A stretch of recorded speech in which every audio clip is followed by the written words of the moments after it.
السلام علیکم ورحمۃ اللہ وبرکاتہ۔ امید کرتا ہوں آپ سبھی احباب خیر و عافیت ہوں گے۔ اللہ تبارک و تعالی میرے تمامی دیکھنے والوں، سننے والوں اور چاہنے والوں کو اپنے حفظ و امان میں رکھے۔ خالق کائنات تمامی برادران اسلام پہ اپنا خصوصی فضل و کرم فرمائے، آمین بجاہ نبی الامین۔ گرامی قدر حضرات، ایک مرتبہ سے پھر ایک نئی ویڈیو کے ساتھ اصلاحی بیان لے کے آپ کی خدمت میں حاضر ہوں۔ دعا ہے کہ اللہ تبارک و تعالی مجھے حق گوئی کی توفیق عطا فرمائے، مجھے اور آپ سب کو حق پہ عمل کرنے کی توفیق عطا فرمائے۔ پیارے ناظرین کرام، ایک علاقے کے اندر بادشاہ کی تبدیلی کا انوکھا رواج تھا، یعنی کہ اس ملک کے، اس علاقے کے لوگ ایک سال کے بعد اپنا بادشاہ تبدیل کرتے تھے، اپنا حکمران بدلتے تھے۔ ایک سال جب مدت پوری ہو جاتی تو پرانے بادشاہ کو وہ باہر جنگل بیابان کے اندر چھوڑ آتے، جہاں پہ صرف بچھو، سانپ اور دیگر موذی جانور پائے جاتے تھے۔ کھانے پینے کو کچھ بھی اثر نہیں تھا۔ کچھ بادشاہ تو ادھر مر جاتے بچھو اور سانپوں کی وجہ سے۔ اگر کوئی اپنی جان بچھو اور سانپوں وغیرہ سے بچا لیتا تو وہ بھوک اور پیاس کی وجہ سے مر جاتا۔ آئندہ ہوا اس طرح کہ جب سال مکمل ہوا، ان لوگوں نے اپنا پرانا بادشاہ اٹھایا اور ہمیشہ کی طرح وہ ادھر باہر جنگل بیابان کے اندر چھوڑ کر کے آ گئے، اور نئے بادشاہ کا وہ انتخاب اس طریقے کرتے تھے کہ سال مکمل ہونے کے بعد اگلے دن، سال کے آخری دن، جو پہلا بندہ شہر کے مین گیٹ سے داخل ہوتا وہ اس کو اپنا بادشاہ منتخب کر لیتے اور مان لیتے تھے۔ آئندہ اس طرح ہوا کہ بادشاہ کو وہ چھوڑ آئے، پرانے کو، سال کا آخری دن ہے، مین گیٹ پہ کھڑے ہیں شہر کے۔ وہاں سے ایک نوجوان جو داخل ہوا، وہ کئی دور دراز علاقے سے چلا آ رہا تھا، وہ اس علاقے کا بھی نہیں تھا، دور دراز کا رہنے والا تھا۔ جب شہر کے گیٹ سے داخل ہوا تو لوگوں نے اس کو مبارکباد دی اور اس کو کہا، بھئی تو ہمارا آج سے بادشاہ ہے۔ وہ بندہ پہلے تو حیران اور پریشان ہوا، بھئی بیٹھے بٹھائے میں بادشاہ بن گیا، ایک علاقے کا، ایک ملک کا بادشاہ بنا دیا گیا مجھے۔ پھر وہ خوش بھی ہوا، آیا تھا کام کاج کی تلاش میں، اس کو بادشاہت مل گئی۔ تخت پہ جب جا کے اس کو بٹھا دیا گیا کہ یہ تخت سلطنت ہے، اس پہ آپ نے بیٹھنا ہے، آپ کا ہر حکم سر ماتھے پہ ہوا کرے گا، جو آپ حکم صادر کیا کریں گے ساری رعایا آپ کا حکم مانا کرے گی۔ اس نے تخت پہ بیٹھتے ہی پہلا سوال کیا کہ اس علاقے کا پہلا بادشاہ کہاں پہ ہے؟ جو مجھ سے پہلے بادشاہ تھا وہ مر گیا یا سلطنت کو چھوڑ گیا یا کوئی اور وجہ بنی ہے؟ تو ان لوگوں نے اپنا اصول اور قانون اس کو سمجھایا کہ بھئی ہمارے علاقے کا قانون ہے کہ ہم سال کے بعد بادشاہ بدلتے ہیں، اور سال کے آخری دن شہر کے مین گیٹ سے جو پہلا بندہ داخل ہوتا ہے ہم اس کو بادشاہ مان لیتے ہیں۔ تو اس نے کہا جو بادشاہ بدلا گیا، تبدیلی ہوئی ہے، وہ بادشاہ کہاں گیا؟ اس علاقے کے بارے میں چلو میں اس سے کچھ پوچھ لوں، وہ آپ پہ حکومت کر کے گیا ہے، میں نے بھی حکومت کرنی ہے، لہٰذا میں بھی کچھ اس سے گائیڈ لائن لیتا ہوں، کچھ اس سے پوچھتا ہوں۔ تو انہوں نے کہا ہمارا اصول اور قانون یہ ہے کہ سال کے بعد جب بادشاہ کو بدلتے ہیں تو پرانے بادشاہ کو اٹھا کر کے ہم باہر جنگل بیابان کے اندر چھوڑ آتے ہیں، اور وہ وہاں پہ رہتا ہے، پھر علاقے کے اندر نہیں آ سکتا۔ اس نے کہا کہ چلو مجھے وہ جگہ دکھا کر کے لاؤ جہاں پہ آپ اس پرانے بادشاہ کو چھوڑ کے آئے ہو۔ لوگوں نے، بادشاہ کا حکم تھا، وقت کے حاکم کا حکم تھا، ماننا، ساتھ لے کے اس علاقے کے اندر گئے، اس جنگل بیابان کے اندر گئے، غیر علاقے کے اندر جب لے کر کے گئے تو اس نے کیا دیکھا کہ یہ تو جنگل بیابان ہے، ادھر تو آتا جاتا کوئی نہیں، یہاں پہ موذی جانور پائے جاتے ہیں، کھانے پینے کو بھی کچھ نہیں ہے۔ بندے نے سارا جائزہ لیا، واپس پلٹ کے آ کے تخت پہ بیٹھا، اور پہلا حکم جو اس نے اپنی رعایا پہ چلایا، اپنے لوگوں پہ چلایا، وہ یہ چلایا کہ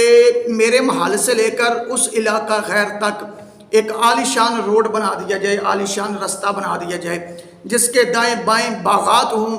اور جناب والا پرسکون وہ راہ ہو۔ ان لوگوں نے اس کے حکم پہ عمل کیا۔ پھر اس نے کہا کہ اس رستے کے بیچوں بیچ ایک عالیشان محل تعمیر کر دیا جائے، اور اس محل کے اندر ہر طرح کی سہولت موجود ہونی چاہیے، اس محل کے دائیں بائیں باغات ہونے چاہیے۔ لوگوں نے اس پہ بھی عمل کیا، چند دنوں میں رستہ تیار ہو گیا، اور جناب والا وہ محل بھی تیار ہو گیا، مدت گزرتی گئی، وقت گزرتا گیا، 1 سال کا وقت جب پورا ہوا نا تو بادشاہ خود اپنے وہ لوگوں کو کہنے لگا بھئی اپنے قانون کے مطابق مجھے بھی اس علاقے کے اندر چھوڑ آؤ جہاں پہ آپ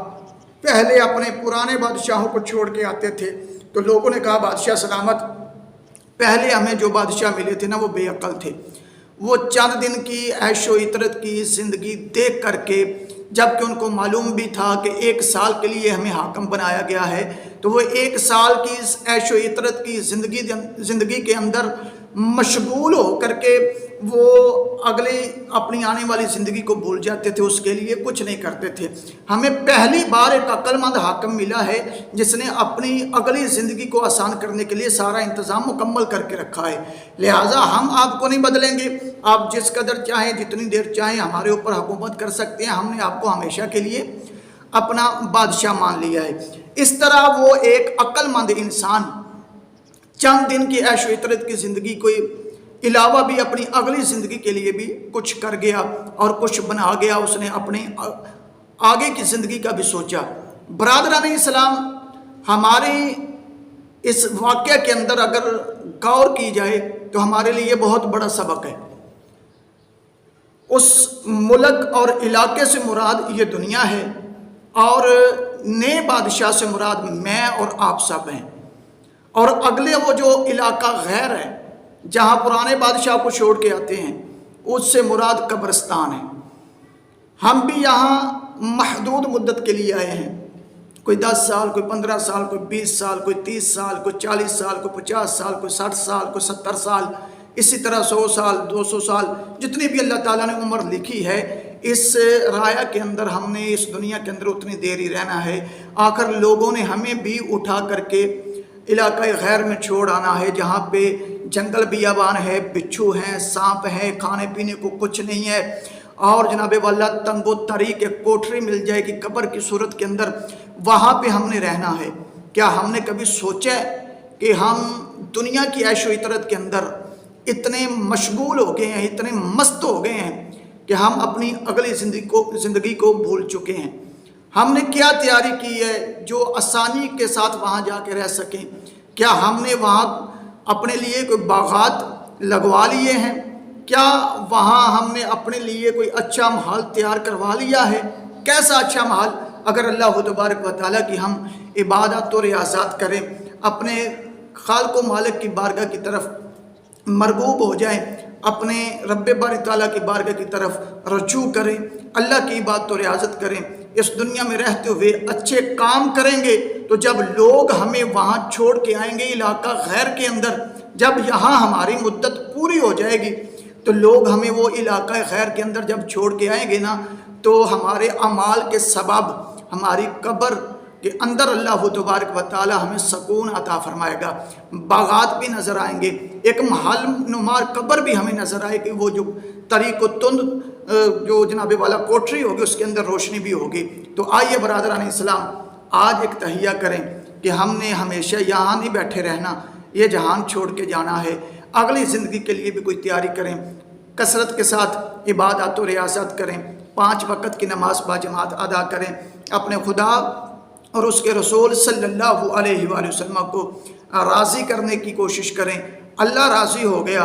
اور اللہ کا رسول راضی ہو گیا تو یہ زندگی بھی بہتر ہو جائے گی، قبر و حشر کی منزلات بھی آسان ہو جائیں گی۔ اللہ تبارک و تعالیٰ ایسے واقعات سے مجھے اور آپ سب کو سبق حاصل کر کے اپنی عبادات و ریاضات میں مشغول ہونے کی توفیق عطا فرمائے۔ اللہ تعالیٰ اپنی اور اپنے رسول صلی اللہ علیہ وسلم کی رضا میں زندگی بسر کرنے کی توفیق عطا فرمائے اور مجھے اور آپ سب کو اپنی آخرت کی تیاری کرنے کی توفیق عطا فرمائے۔ وآخر دعوانا ان الحمدللہ رب العالمین۔